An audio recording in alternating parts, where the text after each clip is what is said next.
इयत्ता 7वीच्या मराठी तासिकेसाठी मी सौ सोनाली चुरी आपले स्वागत करते. कविता तिसरी माझ्या अंगणात या कवितेची प्रश्नोत्तर आपण लिहित होतो.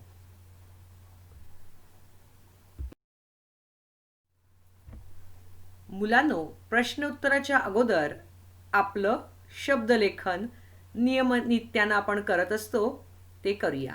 चला तर मग. तुम्ही तयार असालच? माझा पहिला शब्द आहे ढीग. ढीग म्हणजे रास.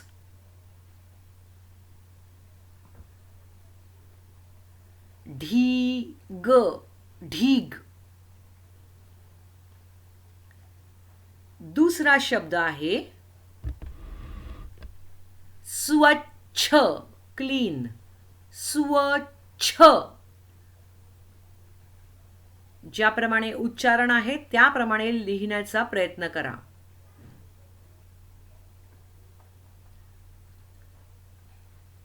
तिसरा शब्द आहे दिमाख. दिमाख.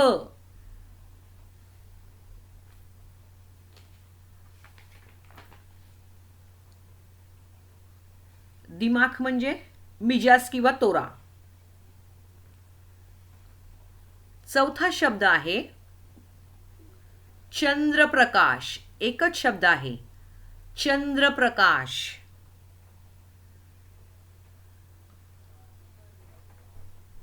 म्हणजे मूनलाइट. चंद्रप्रकाश.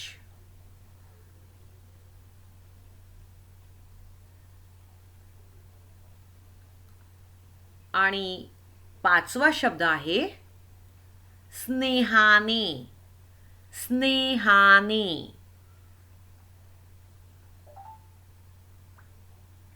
म्हणजेच प्रेमाने किंवा गुण्यागोविंदाने. पुन्हा एकदा मी शब्द वाचून दाखवते. पहिला शब्द होता ढीग. ढीग. दुसरा शब्द होता स्वच्छ. तिसरा शब्द होता दिमाख. आणि चौथा शब्द होता चंद्रप्रकाश.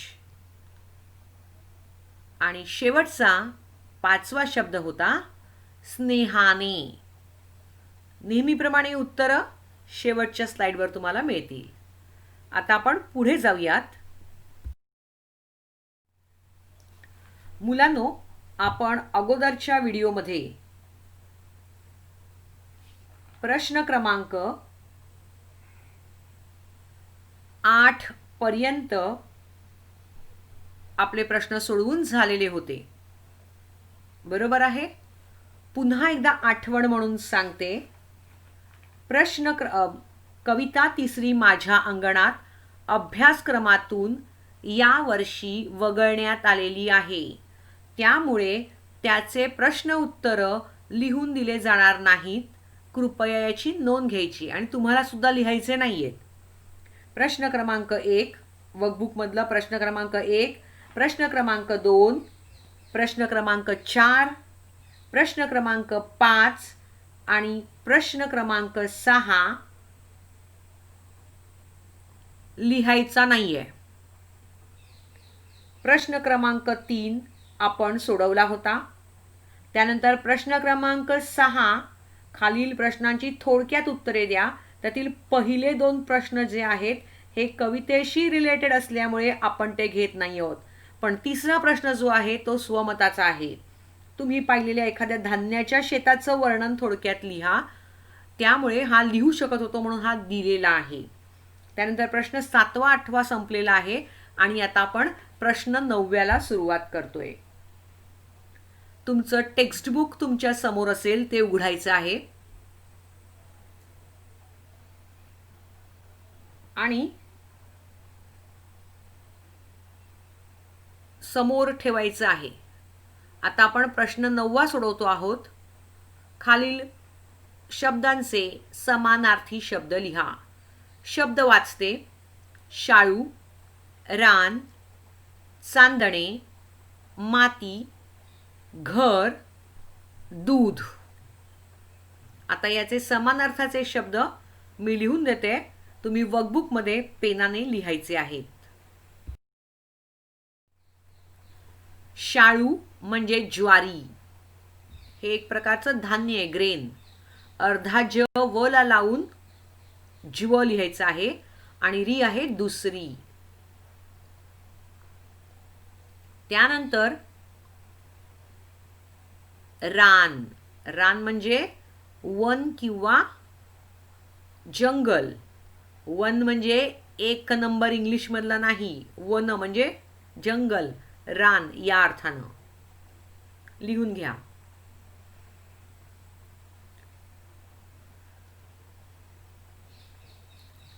चांदणे म्हणजे तारे.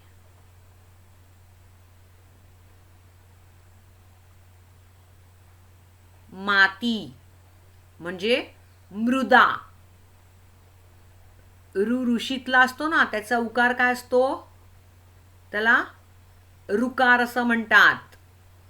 पहिला उकार, दुसरा उकार, पहिली वेलांटी, दुसरी वेलांटी, काना, मात्रा हे आपण शिकलो.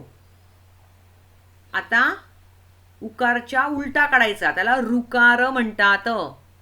मृदा, म च्या खालती ऋकार, RUKAR, ऋकार म्हणायचं. तो ऋकार दिलेला आहे. त्यानंतर आहे घर. घर म्हणजे गृह, त्या ग ला सुद्धा ऋकार लावलेला आहे.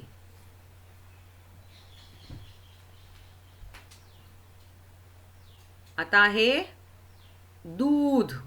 दुधाला मराठीमध्ये क्षीर असं म्हणतात. झालं लिहून?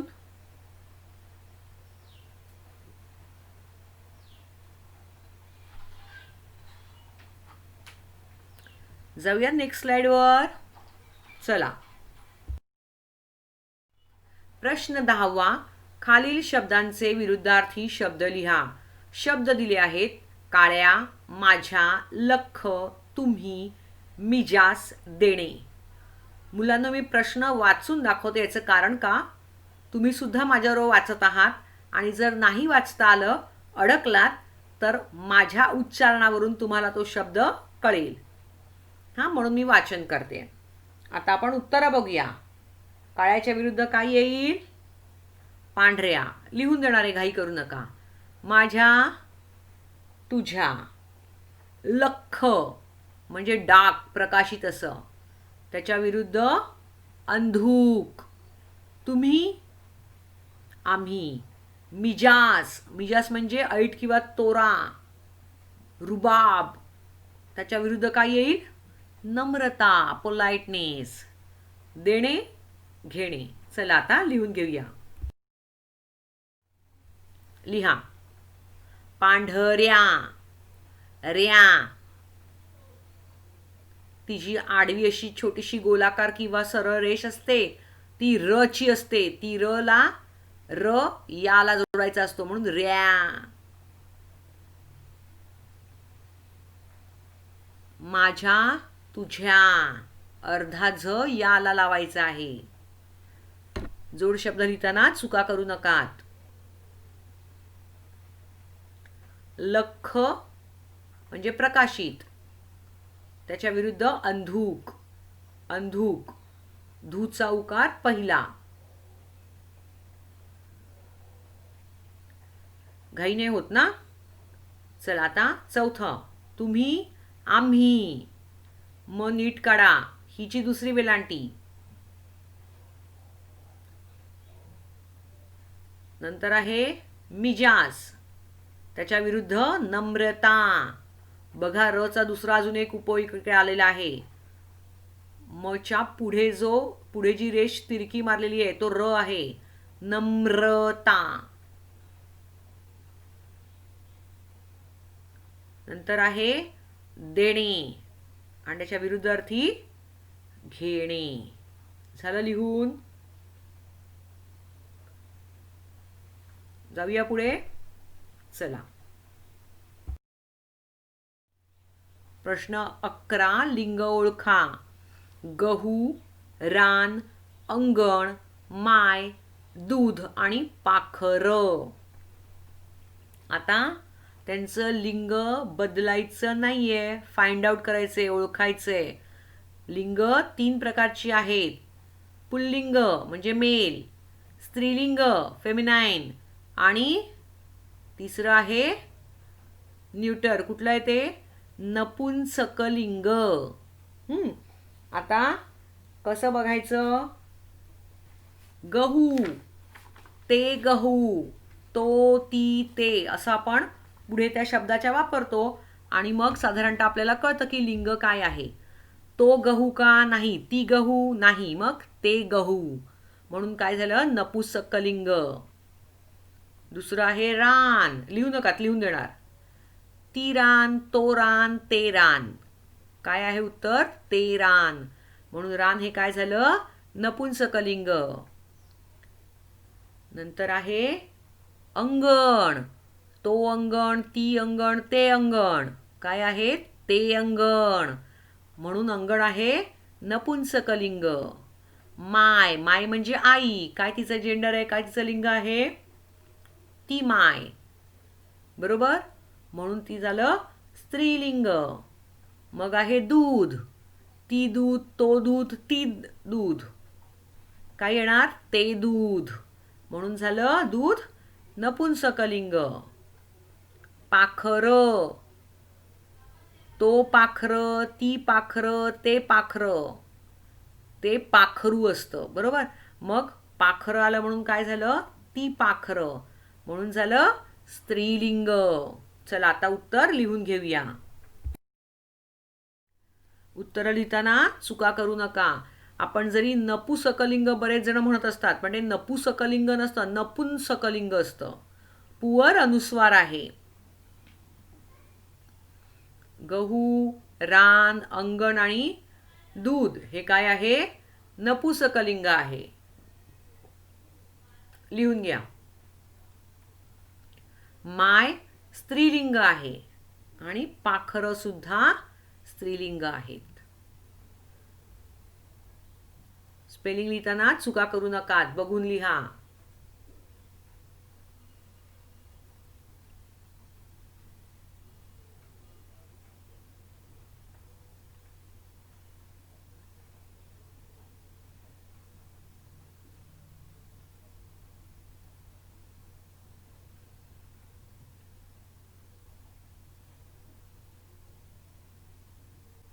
झालं लिहून?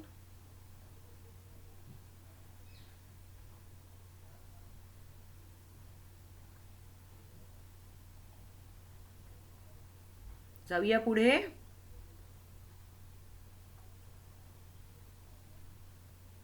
पटापट लिहा.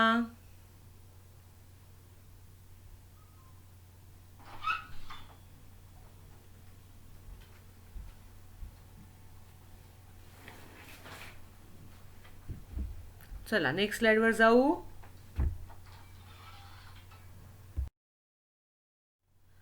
प्रश्न 12 वचन बदला. आता नंबर्स चेंज करायचे आहेत. गहू, मोती, रान, चांदणं, रानमेवा आणि घास. आता आपण बघूया. एक गहू अनेक गहू सेमच राहतं. मी लिहून देणार आहे, फक्त आपण ओरली सोडूया पहिलं. एक मोती, मोती म्हणजे काय? पर्ल. अनेक मोती. एक रान, अनेक रान सेमच राहतं. एक चांदणं होतं का? नाही. भरपूर सारं आकाशात जे पडलेलं असतं त्याला चांदणं असं म्हणतात. एक चांदणी आले असं आपण म्हणू शकतो. पण हे चांदणं म्हणजे भरपूर सारे स्टार आकाशामध्ये असतात, म्हणून आपण म्हणतो भरपूर छान चांदणं आज आकाशात दिसतंय. मग खूप सारं चांदणं. मग एक चांदणी. चांदण्या नाही देऊ शकत. चांदणं आणि चांदण्या एकच होतात. चांदण्या म्हणजे भरपूर आणि चांदणं म्हणजे पण भरपूर, आणि म्हणून चांदणचं वचन काय येईल? चांदणी. रानमेवा. रानमेवा म्हणजे काय? रानामध्ये जंगलामध्ये मिळणारी फळं. एक रानमेवा, अनेक रानमेवे. एक घास, अनेक घास. आता घास म्हणजे हिंदीतलं गवत नाही, तर घास म्हणजे अन्नाचा, जेवणाचा तुम्ही एक जो हाताने जे काही तुमच्या हातामध्ये मावतं बोटांमध्ये आणि ते तुम्ही तोंडात घालता त्याला घास असं म्हणतात. चला आता उत्तरं लिहूया. गहू गहू तसंच राहतं. मोती मोती तसंच राहतं. रान रान तसंच राहतं.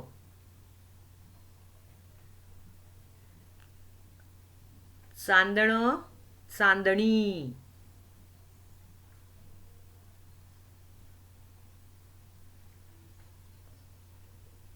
रानमेवा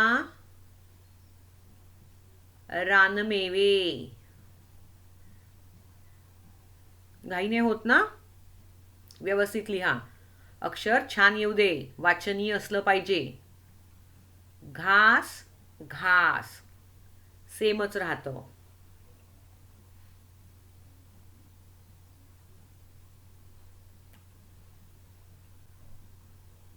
मुलांनो, आता तुमच्या व्याकरणाची वही इथे लागणार आहे. हा,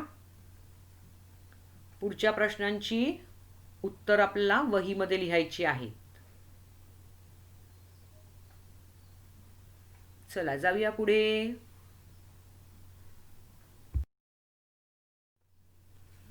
प्रश्न 13. रानमेवा कशाला म्हणतात? रानमेव्यात कोणती फळे येतात? याविषयी कुटुंबातील व्यक्तींशी चर्चा करा. मी एक एक प्रश्न घेते आणि मग आपण पुढे जाऊया. आता रानमेवा म्हणजे काय मगाशी मी सांगितलं. रानमेवा म्हणजे रानात मिळणारी फळं, जंगलात मिळणारी फळं.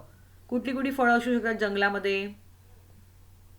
आंबे असू शकतात, बोरं, चिंचा, आवळे, जांभळं आणि काय काय असू शकतं? ठीक आहे, आता आपण उत्तर लिहिताना ते बघूया. आता प्रश्न 14. तुमच्या परिसरातील एखाद्या अनुभवी शेतकऱ्याची मुलाखत घेण्यासाठी प्रश्नावली तयार करा. म्हणजे बघा, तुम्ही टीव्हीवर वगैरे अनेक जणांच्या मुलाखती बघितल्या असतील. तर ती मुलाखत जेव्हा आपण घ्यायला जातो, तुम्ही समजा मुलाखत घेणारे आहात, तर तुम्ही मुलाखत घ्यायला जाताना काय करता?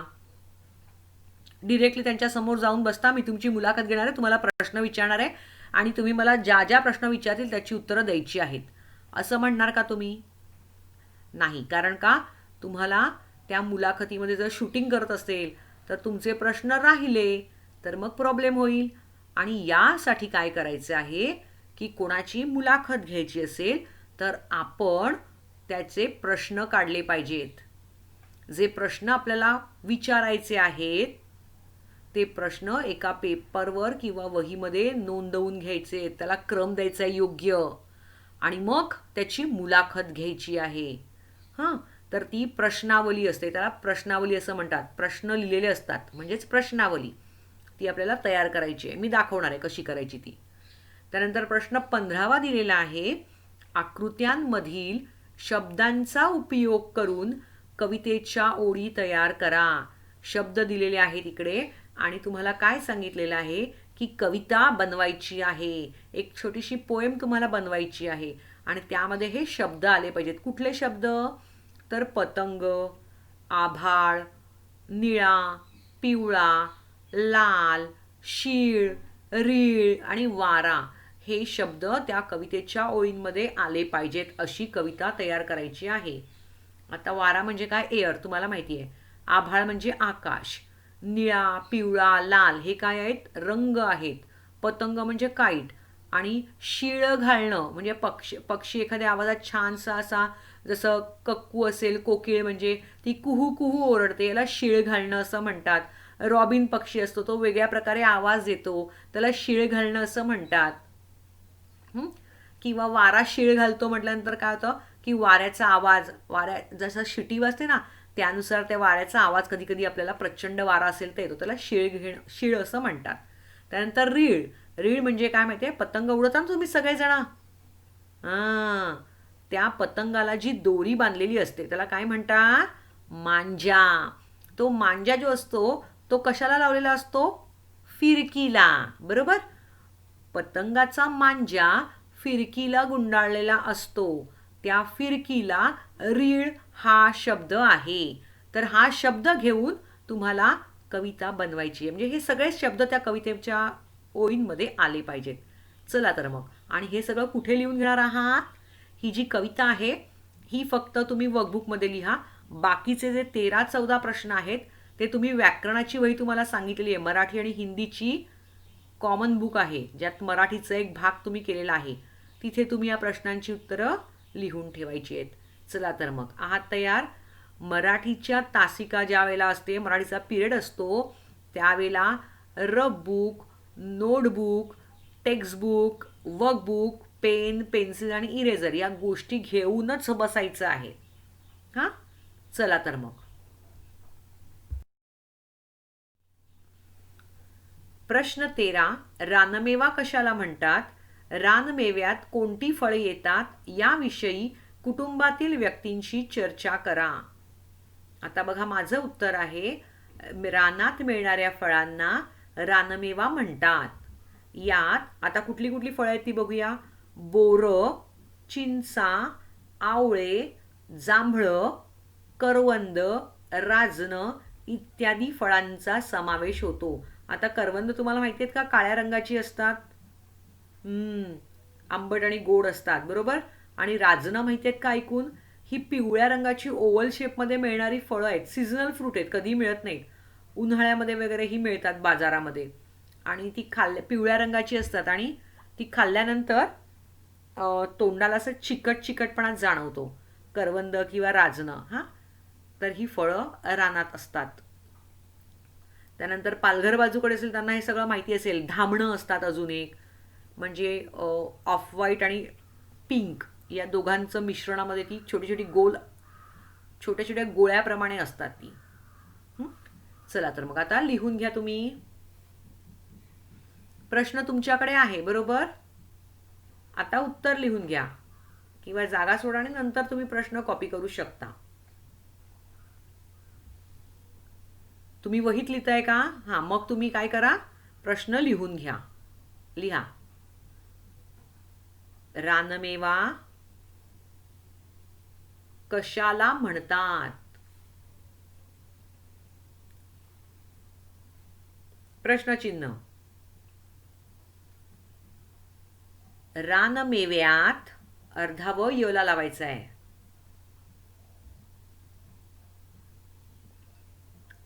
कोणती फळे येतात? येतात नंतर स्वल्पविराम द्यायचा आहे.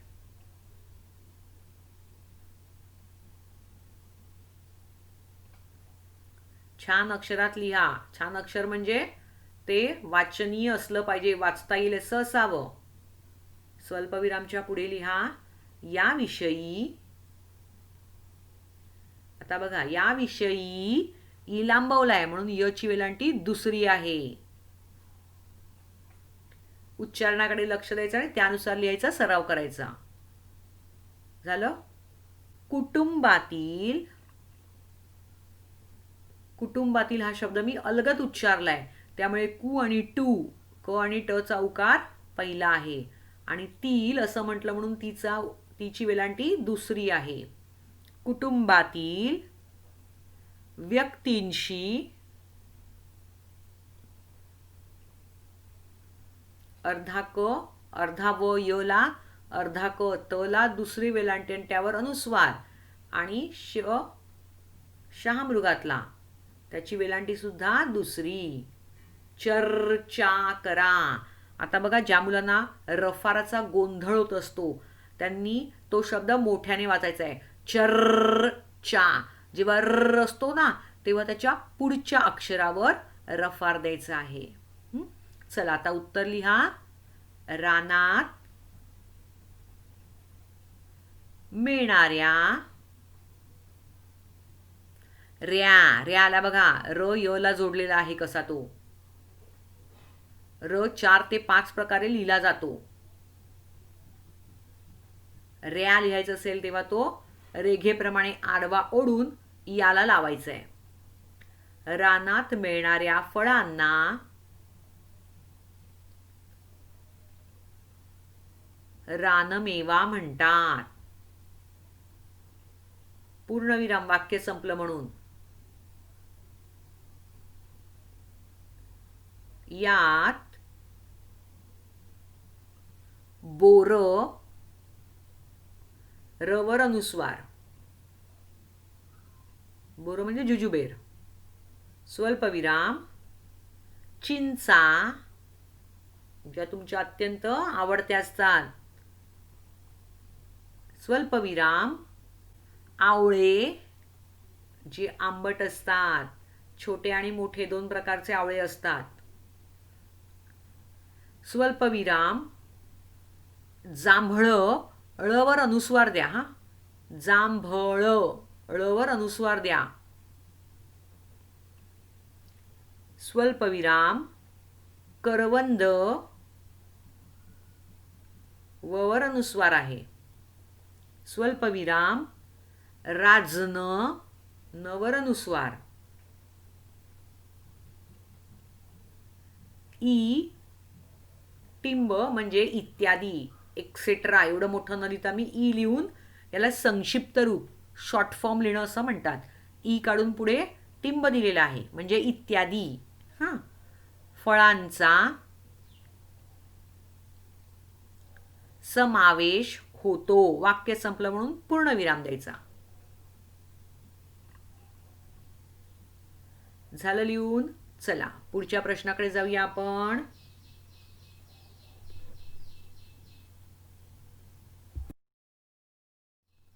प्रश्न 14. तुमच्या परिसरातील एखाद्या अनुभवी शेतकऱ्याची मुलाखत घेण्यासाठी प्रश्नावली तयार करा. प्रश्न लिहून घेताय ना तुम्ही, वहीत लिहून घ्या.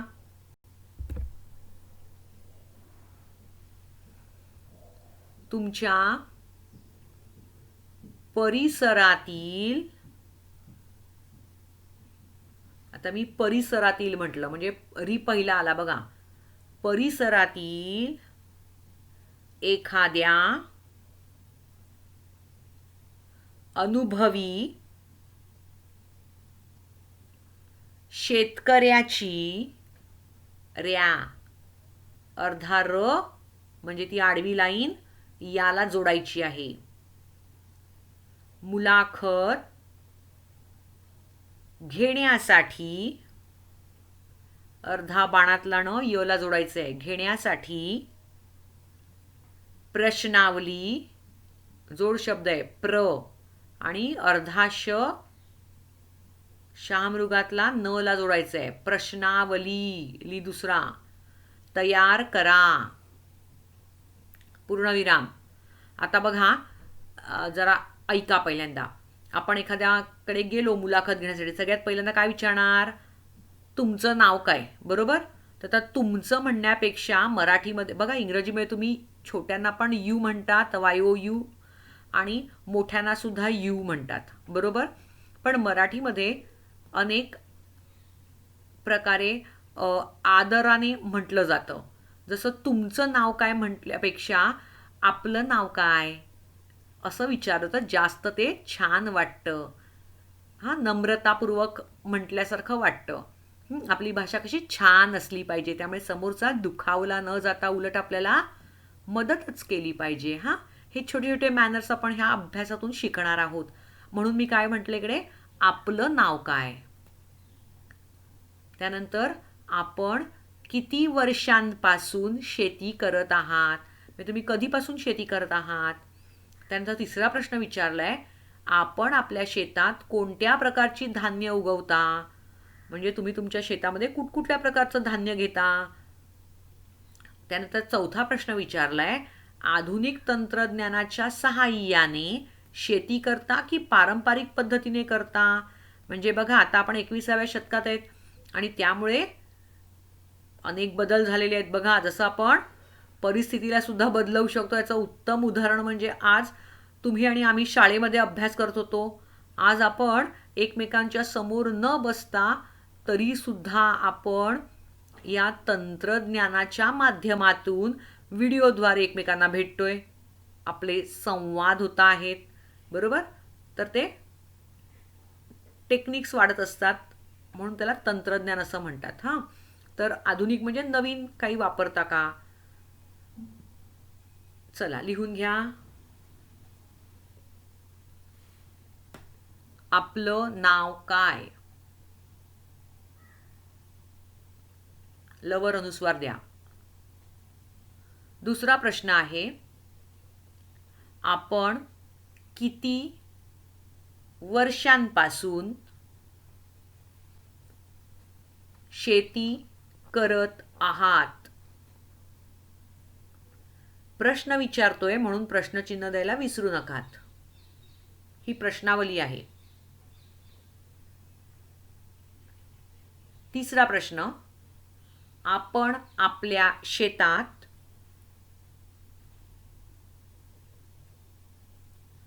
कोणत्या प्रकारची धान्य उगवता? म्हणजे कुठल्या कुठल्या प्रकारचं पीक घेता. चौथा प्रश्न, आधुनिक तंत्रज्ञानाच्या म्हणजे लेटेस्ट टेक्नॉलॉजी सहाय्याने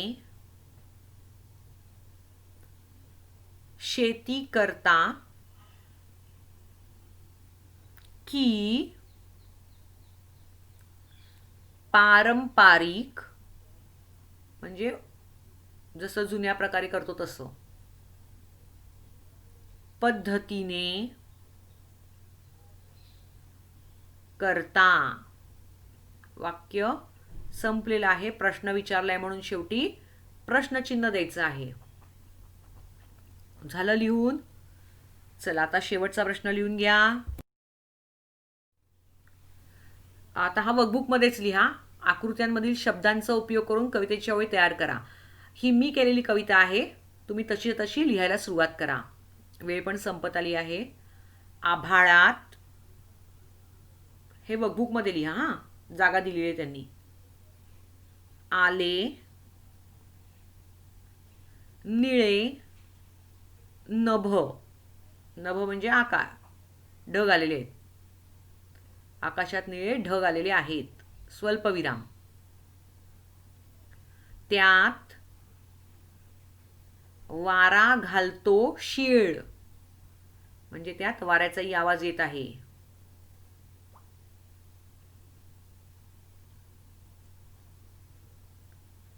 पिवळा पतंग